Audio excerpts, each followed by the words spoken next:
Hello everyone. Gernot Rohr has released his 23-man list to prosecute the games against South Africa and then Uganda. Remember, we've got an AFCON qualifying game against South Africa in South Africa, and then 3 days later, we've got a game against a friendly this time around against Uganda in Asaba. So Rohr has released a 23-man list to prosecute those games. And it's for me, it's a 50-50 more or less. I'm super excited because Samuel Chukwueze of Villarreal is in the squad. Fantastic left-footed player. I first saw him prior to the 2015 on the 17th World Cup in Chile. He looked a fantastic talent. He went to the tournament, did very, very well. And he's made proper progress with Villarreal in La Liga. He's also played a couple of games in the Europa League for La Liga. He made an assist in their last game. I think they won 5-0. So for me, he's making proper progress. And there's also space for Victor Osimhen, who for me is actually, it's like a revival for him, going to Belgium and banging in the goals 4-4 now. He looks good. I remember some time ago we said it's a raw project. So this is also, he's also back in the mix more or less, I beg your pardon. So it really stems, to say that Roy is actually looking to the future. Maybe he's got his target on 2019 and then the World Cup in 2022 if we qualify. Usual suspect in the goalkeeping area, Akpeyi, Uzoho, Izenwa, no one seems to be able to displace them there. But in the defense, there is something that really bothers me. He picked Lekon Madele Enyakanike for some strange reason. This is a dude that has not played club football or proper football in like 4 months or thereabout, if I'm correct. So, and then you have Onifanya Nemena, who's played in Eyimba's CAF Confederations Cup run. They reached the semi-final, lost out to Raja. Phenomenal in those games, to the run-up to the semi-final. And it's match fit. I don't really understand how these things work. Maybe he's worked with Enikania before. Maybe, Salis has called him before, but Salis is not there now. So probably if his scouts in Nigeria are doing this, they're not helping him at all. If it is Imama, then the joke is on Imama. If it's not Imama, whoever invited him or told Rohr to invite him, the joke is on that person. I don't know who it is right now, but whoever is the local scout, whoever it is that recommended Dele, for all his talent, he's not a bad guy. I mean, like on a beg your pardon, Dele is the older brother rather. So for all his talent, I think right now I would take Anifanya Nemena over So I think that one really shook me. There's nobody can actually justify that. To be honest with you, I don't really understand. But apart from that, also in the defense, usual suspect Oyubo Wall, Kenneth Umeru, I'm happy for him. He's getting minutes in Leganes in La Liga, so that's cool too. So this loan deal is working out for him so far.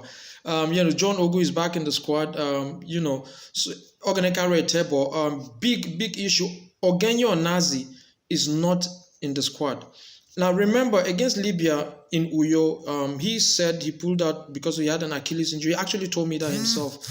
And so, I kind of like believed that.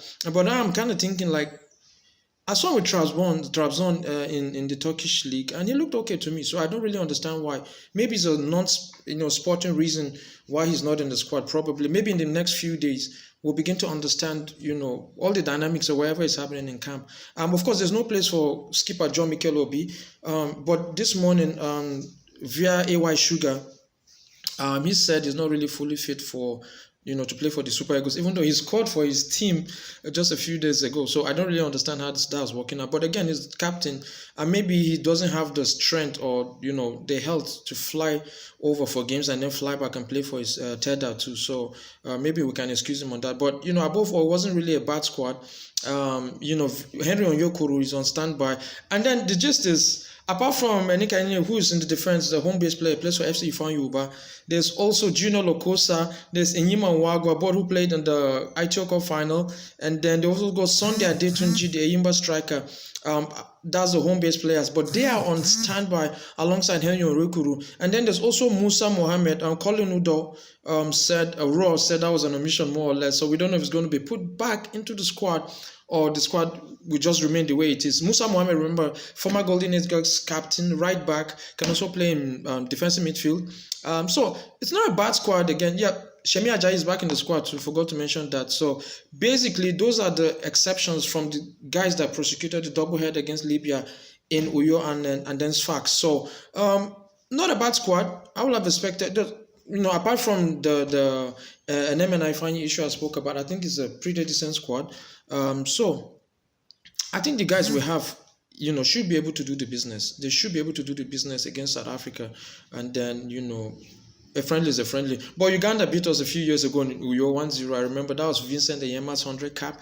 I was in the stadium there where Farouk Mia, I remember that game, did us bad. And then Dennis Oyango, the goalkeeper, was really, really brilliant on the day. So, I'm hoping we get a bit of revenge against them.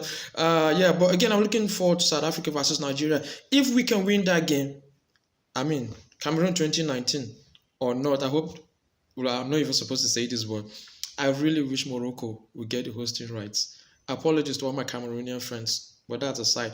If we can get a win against the Bafana, we're done. We're good for Cameroon 2019. If we get a draw, Seychelles, I think we can do them in the final game.